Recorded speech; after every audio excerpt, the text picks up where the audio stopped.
The story begins with Hariyoshi, an exceptionally powerful exorcist, reflecting on his past and believing he had obtained immense power and fulfilled his desires. He even summoned the strongest Ayakashi to subjugate demons worldwide. However, things took a turn when he opposed the imperial church, making them his enemies. To execute the exorcist, the church manipulated his favorite student, a child, into killing him. As the exorcist breathed his last, he consoled the child and activated the forbidden art of reincarnation. He vowed to conceal his true power, become cunning, and lead a virtuous life. In the present, Blaze Lampro performs a ritual to assess Seika, the reincarnated exorcist's magical capacity. Surprisingly, Seika lacks magical ability in all elements. Seika remembers that in this new world, multiple races coexist, with magic being a fundamental aspect. He further reveals that he was born as the third son of the Lamprog family, with a mother who was a mistress and also lacked magic. Although Seika's body lacks magical capacity, his spiritual powers are significant. Later, in the backyard, Seika successfully creates a leaf shikigami. His practice is interrupted by his older brother Glide, who frequently bullies him.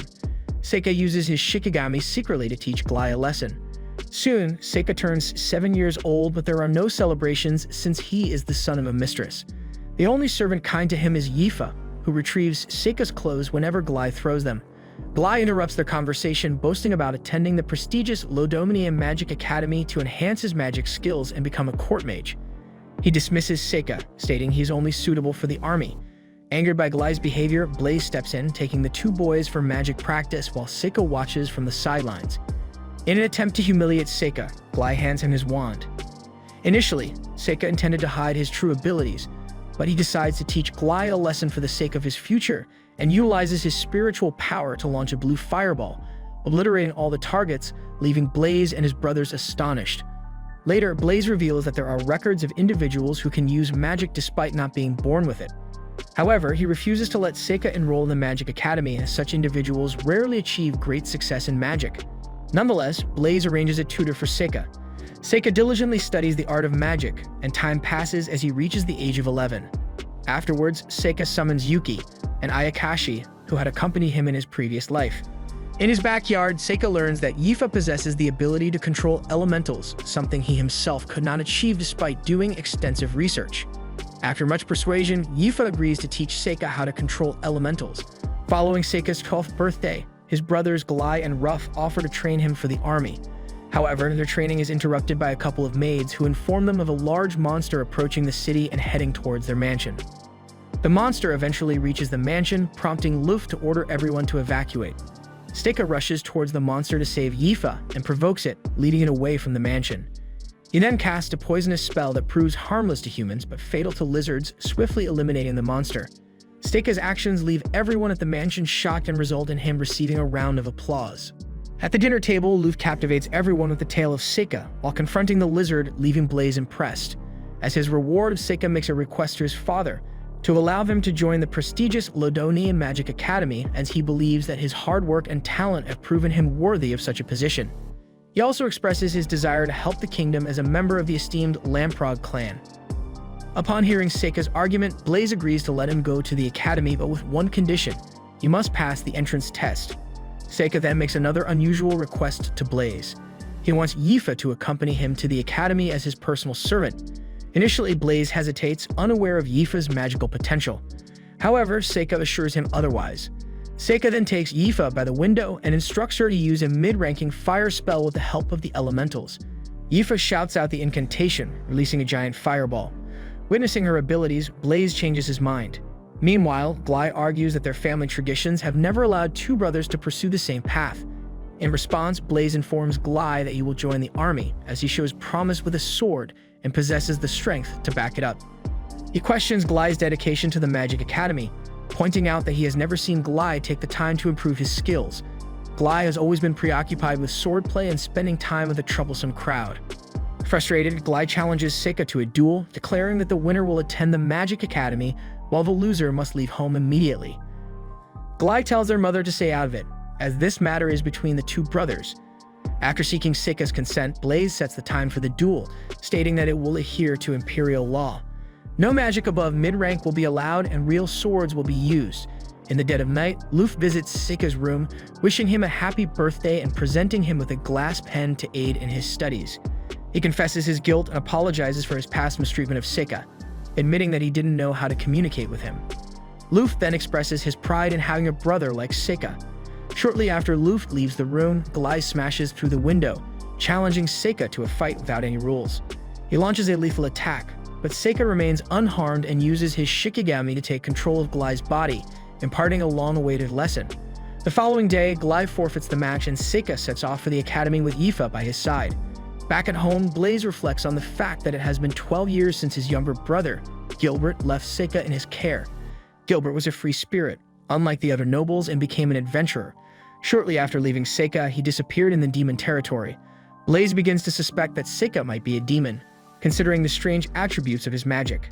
He feels remorse for sending Glai to the army, but he realizes that sending Seika could have been risky, as he could either become a hero or a demon king depending on his environment.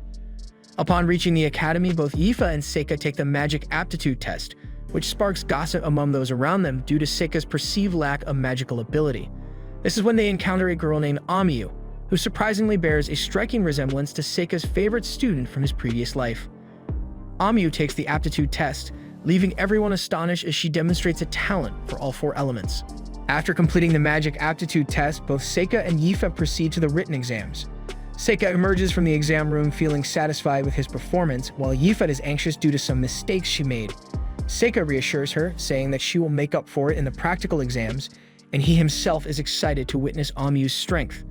The practical exams commence with multiple targets set up for various elements. However, most students only demonstrate low-ranking magic of a single type. As Yifa's turn comes, she surprises everyone by using mid-ranking magic to destroy the target, even though it had fire resistance installed. She continues by using a wind lance, creating holes in the second target. Seika is amazed by the power of Yifa's wind and magic, while she confesses that she has been practicing secretly to surprise Seika. This brings tears to Seika's eyes as he feels proud to see his apprentice grow. After the targets are replaced, it's Seika's turn. The students start gossiping once again. Seika confidently ignites a blue fireball on the target and then proceeds to manipulate the earth, crystallizing the granite wall with his stone manipulation spell. Next, he summons water using his Shikigami and freezes it over the target. Seika returns, telling Yifa that wind magic is not his strong suit and he is yet to figure out light and dark magic. In the evening, the professors discuss the unusual events of the day, how a girl with little magic destroyed the targets and the lamprobe boy with no magic managed to conjure strange spells. The most surprising discovery for the professors was Amiyu, a commoner who could use all elements. Amiyu's teacher suggests that she may be the hero destined to protect humanity from the resurrected Demon King. The next day, Seika and Yifa eagerly check their results and are surprised to find Yifa in second place while Seika is in third, with Amiyu claiming the top spot. Several days later, both Yifa and Seika received official invitations from the academy. At night, as they enter the academy, Seika notices a strange magic circle and sends out his Shikigami to keep an eye on it. Once inside, Seika grabs a plate and starts enjoying the food. Meanwhile, Amiyu delivers a passionate speech. In the midst of her speech, lesser demons attack the school, prompting Amiyu to swiftly engage and defeat them, while Seika hunts down the caster of the magic circle. After toying with the caster for a while, Seika realizes that the demons are after the hero from the fairy tale. Losing patience, Seika summons a dragon that swallows the demon whole. However, things go awry as the dragon tries to escape Seika's control, but he manages to capture the dragon and realizes that it doesn't recognize its new body. He then returns to the academy and finds Amiyu standing atop a pile of defeated demons. The situation with the demons is taken care of by the officials at the academy, and just like that, Seika completes his first month at the academy. His plan is simple: make friends with a powerful person and live his life under their protection, so he chooses Amiyu as his candidate, but she continues to keep her distance from him. One day, while walking to class, Seika saves himself and Yifa from a slimy liquid fallen from a window. Mr. Cordell, the owner of the liquid, explains that it's a mixture of monster blood and rare herbs. As the class begins, the teacher announces an important ceremony to be performed by the top 2 students. They are tasked with delivering a rooster to the temple in the forest. Seika suspects it might be a trap set by the demons and questions the teacher about the consequences of refusing the ceremony, to which she informs him that the third best student will be chosen instead. Seika convinces Yifa to drop out, giving him the opportunity to go with Amiyu. In the forest, Seika and Amiyu stumble upon a magic circle, which transports them to a dungeon. Amiyu impresses Seika with her combat skills against lizard men, while Seika uses a wooden stake and secret spells from the Lamprobe clan to defeat a giant goblin. They soon encounter a herd of monsters. At first, they hold their ground, but Amyu's constant headache returns, causing her to be distracted and vulnerable. Seika jumps in to protect her and notices that she has fainted. He summons a giant centipede to defeat the monsters and then heals Amyu while creating an anti-curse barrier. Seika then explains that her headaches are caused by a curse. Amyu lightens the mood by confessing her feelings for Seika, but he clarifies that she is like family to him. He reveals his difficult childhood and his initial intention to get closer to Amyu since he didn't trust anyone else in this life. Amyu shares her own tragic experiences, expressing her desire to become stronger. To lift her spirits, Seika tells Amyu that this is his first adventure and he wants to enjoy it to the fullest. The duo continues to defeat monsters together, eventually discovering the secret lair of the dungeon boss. Amyu hesitates, but Seika reassures her that their strength is enough to defeat the boss. After a tough battle, they emerge victorious and find two treasures: a sword, which Amyu takes, and a mysterious ring, which Seika claims. He communicates telepathically with Yuki, revealing that he already knew the way out before the fight but wanted Amyu to gain experience and have some fun. After exiting the dungeon, Seika visits Mr. Cordell to inform him about the curse. He suspects that there may have been someone working from the inside, so he decides to transfer the curse onto himself and uses a reversing spell to send it back to the caster. While leaving, Seika states that curses are his specialty. A whole year passes and Amyu, Yifa, and Seika find themselves attending yet another entrance ceremony. This time, there are no demons attacking the premises, which makes Seika feel bored.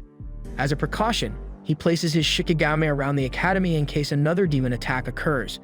The following day, both Seika and Yifa are summoned to the principal's office. The principal warmly welcomes Seika and compliments him on his humble nature. Seika, without thinking, makes a comment about not expecting a dwarf to be the leader of the Magic Academy. The principal doesn't take the comment lightly and Seika quickly apologizes for his mistake. This prompts the head principal to recall Seika's uncle, revealing that Seika bears a striking resemblance to him. This fact surprises Seika since he is unaware of his father's siblings. Later on, the principal discloses her desire for Seika to participate in the upcoming combat tournament alongside a new transfer student named Mabel Crane. After returning from the office, Seika shares the news of the tournament with Amyu, which makes her unhappy since she hasn't been invited. However, Seika agrees to participate out of curiosity about the new student Mabel. To calm Amyu down, Seika repeats the words of the principal, advising her to trust in their elder's instincts. Yifa chimes in, revealing that the winner will receive a substantial monetary reward and a chance to become a royal guard. The conversation then shifts to the topic of magic, leading Amyu to express her belief that aiming a sword at a person is easier than casting a spell that could potentially kill them. Seika can't help but wonder if he is the type of person Amyu is referring to, someone who doesn't hesitate to use magic. As they head back, Amyu begins talking negatively about Mabel due to her resentment towards nobility, and suggests that Mabel will probably give up the match easily since she has never experienced real pain. However, unbeknownst to Amyu, Mabel overhears her taunt and retorts that Amyu can only babble because she is too weak to be selected for the tournament. Tensions rise as Amyu challenges Mabel to a duel. The battle commences, with Mabel using her dark magic to enhance her sword and effortlessly defeating Amyu. Before leaving, Mabel warns Seika to take the tournament seriously or risk getting injured. The day of the tournament finally arrives and the commentators explain the rules to everyone. Seika's first match is against Mad Dog Speedster, a mercenary swordsman who has been disowned by his noble family due to his unruly behavior. Speedster boasts about being superior to a mage and the match begins. He launches a swift attack to prevent Seika from having a chance to chant spells. However, Seika cleverly uses his Shikigami to teleport and attack Speedster from behind, blasting him into the wall and securing his first victory. On his way to the next round, Yuki warns Seika not to stand out too much and advises him to avoid relying heavily on his Shikigami. However, Seika dismisses her advice, emphasizing the importance of his Shikigami over the tournament itself. The following match features Kyle, another mercenary, and a noble named Bellum. Kyle initiates the fight by using his evil eye, freezing Bellum in place. He then calmly approaches Bellum and effortlessly claims victory. In the stands, Seika notices that Kyle is a seasoned killer, unaffiliated with any mercenary guild and harbors a dark past. He also observes that Kyle possesses spiritual power and is born with a unique vision called the Demon Eye, which curses his opponents, rendering them useless. As the shocking match comes to an end, it is now Seika's turn to step into the ring. This time, his opponent is a fellow mage who has an interesting twist, a golem with anti-magic barriers. Seika feels bored and summons his invisible sickle weasel, effortlessly slicing through the golem's defenses. Overwhelmed, the mage surrenders, granting Seika another victory. The next match commences with Mabel taking on the talented Earth Mage. At the beginning of the battle, the mage unleashes mid-ranked rock blast magic, but Mabel swiftly slices through the rocks as if they are butter. Undeterred, the mage resorts to higher-ranking magic only to find it futile against Mabel's gravity-infused swords. Seika and Amyu notice Mabel's ability to cast gravity magic on her dual swords, increasing their weight and amplifying their damage. However, what surprises them even more is that Mabel performs all of this without incantations. Seika begins to grow suspicious of her abilities, questioning her true origins. Eventually, Mabel defeats the Earth Mage, earning the commentator's praise as the hero, further fueling Seika's suspicions. In the dead of night, Seika stumbles upon a demon spy transmitting information to a mysterious entity. Initially, the demon denies all accusations, but then attempts to stab Seika in the back. Seika swiftly immobilizes the demon to extract information. Summoning Satori and Ayakashi capable of mind reading, Seika conducts an intense interrogation. The demon finally reveals that they are spying on the supposed hero Mabel Crane. Seika then allows Satori to consume the demon for a final act of punishment. However, in the process, Satori unintentionally reveals Seika's regret over killing the man. Filled with rage, Seika warns Satori never to invade his mind again, threatening her with dire consequences. Day after day, Seika and Mabel emerge victorious in their matches, progressing towards the semifinals. Finally, they face each other in a highly anticipated showdown. Prior to the match, Mabel attempts to warn Seika, insisting that the tournament is not what he believes it to be. However, Seika stubbornly refuses to listen. Meanwhile, Kyle advances in the tournament once again by default. Meanwhile, Seika can't help but feel sorry for the spectators who spend their hard-earned money on the event. Seeking some rest before the crucial battle, Seika returns to his room. However, the atmosphere grows tense when Mabel unexpectedly intrudes, launching a relentless attack on Seika. After successfully defending against Mabel's relentless attacks, Seika decides to follow her, intending to have a conversation to sort things out. Mabel is left confused by his unexpected approach and insists that Seika should forfeit the match because she has something important to accomplish. She then warns him that she won't hold back the next day and reveals that her attack was meant to sever his limbs, forcing him to give up. In response, Seika surprises her by revealing that he already knew about her arrangement with the Academy and that she is sent as a replacement for Amyu. Before Seika can continue, Mabel interrupts, stating that he only knows half of the truth. The real reason she was sent to the Academy was to be assassinated by the mercenary Kyle, making the demons believe that the hero was dead. She unveils the dark secret that the Rugrup Mercenary Association buys slave children to train them as assassins. Both Kyle and Mabel were sent by the association for that purpose. Mabel further explains that Kyle is her innocent brother, but the association subjected him to various experiments and surgeries to enhance his strength. Moved by Mabel's tragic story, Seika decides to defeat Kyle in the finals. As they part ways, Mabel warns Seika that she will unleash her full power during the tournament. The following day arrives and a highly intense match between Seika and Mabel begins. Seika suspects that Mabel has utilized her gravity magic to enhance her speed, making her lighter on her feet. Nonetheless, her daggers still pack a significant punch. Seika employs mercury vines to bind Mabel, and with the judge's call, he secures the victory. After a while, the long-awaited final match commences. Initially, Seika attempts to persuade Kyle with his words, hoping that he can change his ways. However, his efforts prove futile. Seika envelops the field in mist and continues his assault. Summoning a Minotaur, Seika knocks down Kyle. Despite Kyle regaining his senses, a strange curse is triggered. Seika becomes enraged by the curse and unleashes his most powerful spell in an attempt to revive Kyle, but Yuki interrupts the ritual, reminding Seika of his true purpose. Ultimately, Seika emerges as the champion of the tournament but declines the opportunity to join the Royal Guard, putting an end to everything. After the conclusion of the tournament, Seika returns to the Academy and soon the holiday season arrives. During this time, Seika receives an important mission from his father. He is tasked with traveling to the kingdom of Asteria to investigate reports of dragon sightings. A visit from the Crown Prince of Asteria, Cecilio, adds further intrigue to the situation. Upon seeing Yifa, the prince becomes infatuated with her and offers Seika to name price for her. However, his servant advises him to discuss such matters in private. In a secluded room, Cecilio explains that their country has maintained a peaceful coexistence with a dragon that was hatched by the Queen of Asteria long ago. However, the dragon has recently become aggressive, killing farm animals and causing destruction. That's why he seeks Seika's assistance in resolving this matter. A few days later, Seika and Yifa embark on their journey to the kingdom of Asteria. Unfortunately, their arrival is marred by a sudden dragon attack. It is then revealed that Prince Cecilio has hired a mercenary named Zect to slay the dragon, believing it to be the solution to end the conflict. Seika, however, is troubled by this approach as it may only result in the dragon escaping and causing havoc in other lands. As Seika delves deeper into the situation, he discovers that the dragon had been living in harmony with the kingdom for a long time. He struggles to comprehend the cause of the sudden outbreak of aggression. Seeking answers, Seika decides to climb the mountain and personally investigate the dragon's lair.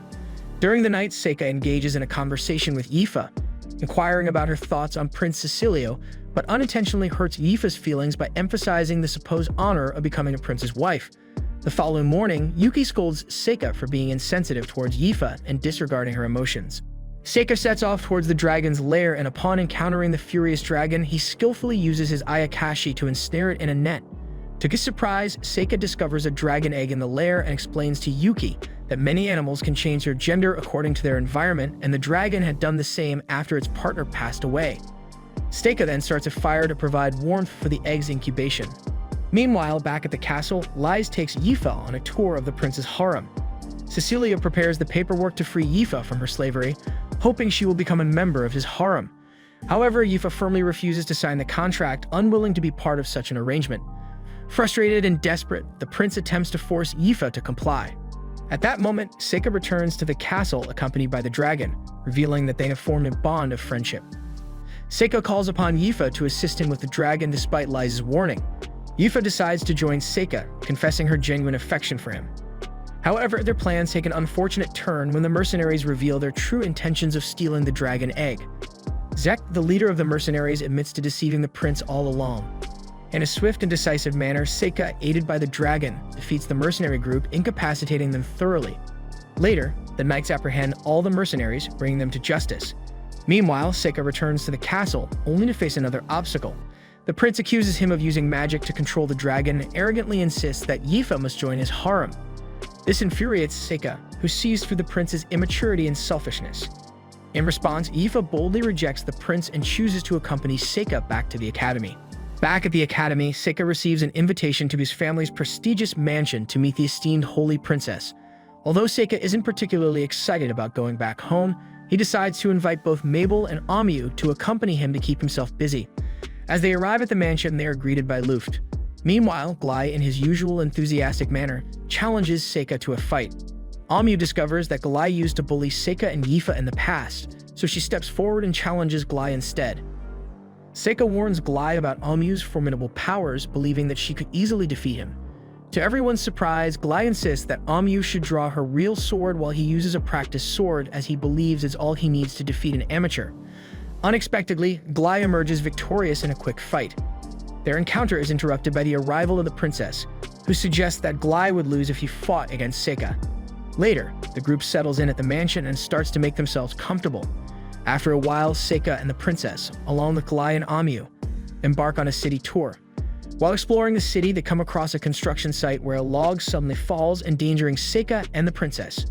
Fortunately, Glai and Amu swiftly spring into action, managing to save them just in time. Grateful for their heroic act, the group returns to the mansion, their bond strengthened by the shared experience. The next day, Glai took the opportunity to train Amu while Seika engages in a game of chess with the princess.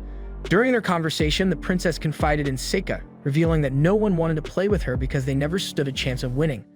To even the odds, she decided to remove most of her pieces from the board, granting Seika an advantage. This sparked an intriguing discussion between Seika and the princess about the true strength of chess pieces. Seika argued that the most powerful pieces were himself and the princess, since they controlled the kings, but the princess disagreed. She unveiled her belief that the masses held the real power, for without the common people, there would be no taxes or politicians, and their sheer numerical value granted them the ability to shape and control the kingdom. In addition to her unique perspective, the princess also revealed her remarkable talent for fortune-telling. However, Glai had already informed Seika about this ability beforehand. Realizing that he would inevitably lose the game in just 7 moves, Seika made the difficult decision to surrender. As the days went by, it was time for Seika and the others to return to the academy. Unexpectedly, their carriages were ambushed by a group of bandits. Thinking on his feet, Seika leaped out of the carriage and onto the roof. Utilizing his extraordinary magical powers, he swiftly subdued all the bandits and tended to the wounded soldiers, using his healing abilities. With the situation under control, the princess assured Seika that there would be no further attacks, allowing him to breathe a sigh of relief. Back at the academy during the entrance ceremony, the principal surprises Seika by announcing that he is the new honor student of the year, a title he isn't accustomed to. On their way back, Seika confides in Yuki. admitting that he has become somewhat of a coward since his reincarnation. He feels that he always relies on others to take the lead while he remains in the background. Despite this, he expresses his gratitude for all the friends he has made in this new life. Meanwhile, a nefarious group of demons devises a plan to infiltrate the academy and slaughter every student in order to find the hero, who is destined to appear after the attack. Sensing the approaching demons, Seika devises a clever trap. He intentionally causes them to separate, ensuring they unknowingly face his created clones in battle. After some time, Seika reveals himself, shocking the demons with the realization that they have been fighting mere replicas. Fueled by rage at their sinister plot, Seika summons a colossal snake-like Ayakashi and mercilessly eliminates each demon one by one. The leader of the group, realizing Seika's immense strength, regrets allowing his comrades to face such a formidable opponent while he idly stands by. As the leader speaks, he unveils a shocking truth. Seika is, in fact, the new demon king born in this era. Frantically, he urges his comrade to flee, but their efforts are in vain as Seika swiftly dispatches all of the demons. Later in the forest, Seika stumbles upon Mabel, who has been lurking in the shadows. He reassures her, explaining that everything has been taken care of and there is no longer any danger. However, Seika's troubles are far from over, as the Imperial Knights arrive at the academy and proceed to arrest Amu, throwing Seika into a new wave of turmoil. After Amu's arrest, Seika confronts the principal in her office, questioning her motives for attempting to save Amu from the capital. The principal reveals that she is pressuring the capital authorities to release her students. In a cold-hearted manner, Seika expresses his belief that Amu might be killed in prison. Recognizing that he has overstepped his bounds, Seika apologizes and leaves the room. Under the cover of night, Seika formulates a plan to rescue Amu on his own. He summons Ryu, the dragon, and manages to tame it once again. Meanwhile, Yuki attempts to persuade Seika to take a different path, warning him that he might end up facing the same fate as in his previous life. She advises him to prioritize his own safety and disregard Amu's well-being.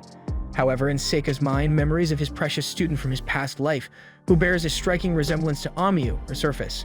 Filled with anger, Seika reminds Yuki of her place and instructs her to stay put.